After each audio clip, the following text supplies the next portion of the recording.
you have some coloring pencils at home? If you do, quickly go get 6 pencils or crayons. We are going to create triangles using only 6 crayons. To make a triangle, we need 3 pencils or 3 lines. This is a triangle. Can you create 4 triangles only by using 6 pencils? Here are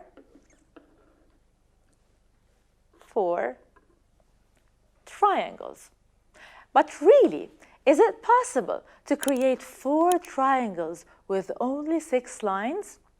Think about it, be creative, and watch this math episode to know the answer.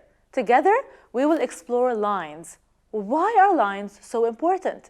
What are the different kinds of lines?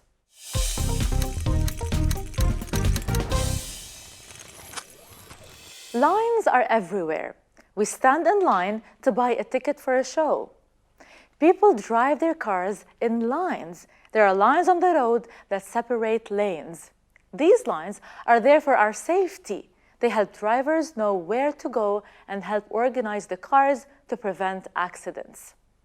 We see lines around the building we live in, around the windows and doors of our house. We see them in the classroom, around desks, and around the teacher's board. Lines are all around us. Some lines cross each other, while others don't. Those 2 roads never cross. Each side has cars that go in the opposite direction.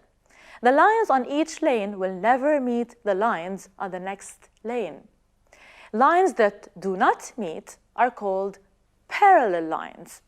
However, on this crossroad, these lines do meet. They intersect. They have a meeting point at the middle of the crossroad. Lines that meet are called intersecting lines.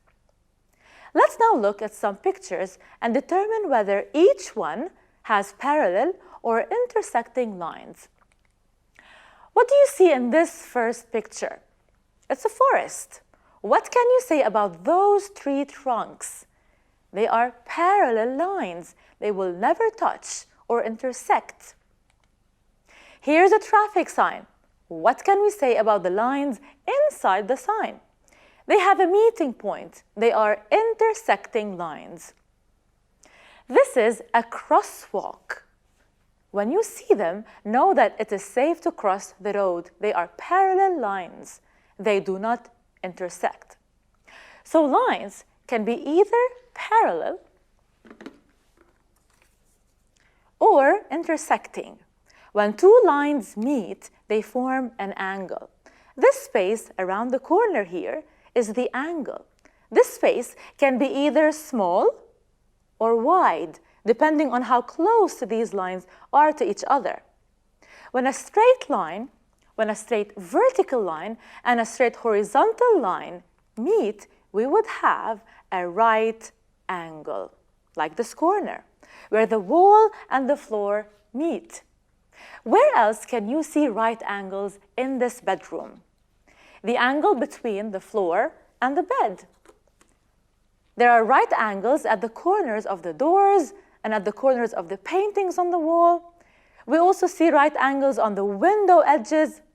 Look around in the room where you are right now and search for right angles. Look at the closet, the mirror, the chair. Right angles are all around us. Lines that form right angles are called perpendicular lines. They are intersecting because they meet, and perpendicular because they form a corner, which is a right angle, like this crossroad. Sometimes the corners or the angles formed by 2 lines are smaller than a right angle. This road forms an angle smaller than a right angle. Angles smaller than right angles are called acute angles. And angles wider than a right angle are called obtuse angles. Look at this road. The curve here is wider than a right angle. Look at the hands of each of these clocks. What angles do we see here? When the time is 3 o'clock, the hands of a clock form a right angle. The next clock forms an acute angle. It is 5 past 3. And when it's 10 to 3, the hands form an obtuse angle. What type of angles do I have here? The scissors form an acute angle. What can you say about the clothes hanger? The clothes hanger also forms an acute angle. We can form an obtuse angle using the fan. This is an obtuse angle. Can you make an acute angle with your fingers? Now let us use our arm to form different types of angles. Stretch your arm, like me, to form a straight line. Here is the corner, our elbow. Can you make a right angle? Here it is. That's an acute angle, and that's an obtuse angle. Did you know that angles can be measured? This is a protractor. It is the instrument used to measure angles in degrees. How do we use it? By placing the bottom center of the protractor on the angle where the two lines meet. Let's measure this angle. We will place the protractor on top of it. The center of the protractor must be exactly on the angle and one of the lines pointing towards 0. The horizontal line points towards 0 and the vertical line points towards 90 degrees. This angle is 90 degrees. All right angles are 90 degrees when measured. Let's try measuring another angle. What type of angle is this? So it should measure less than 90 degrees. It's an acute angle. Can you make a guess? 30 degrees? 50? 70? Let's check. So the center of the protractor is placed on the corner exactly where both lines meet. And this line should point towards 0. This is a 40-degree angle. Let's look at one last angle. By looking at those two lines, what can we say about their angle? Is it 90 degrees, a right angle, or is it greater or smaller than a right angle? It looks greater than a right angle. A right angle would be exactly here. So this is an obtuse angle. Let's use the protractor to measure. How many degrees is it? This is a 140-degree angle. Let me ask you a question. What happens when we have more than two intersecting lines? Let's say we have 3 lines, and each of these would intersect with another line. What would we end up having? This line will meet this one, and this line will meet this one to form an angle. And we have a triangle. How many angles does a triangle have? 3 angles. Tri means 3.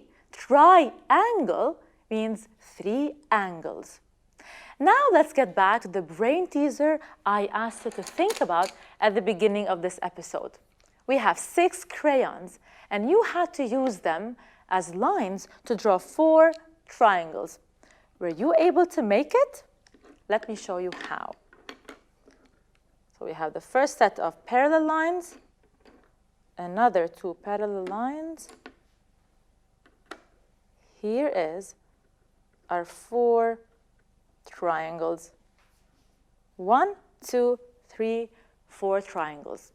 To learn more about shapes, watch my next episode. See you next time. Goodbye.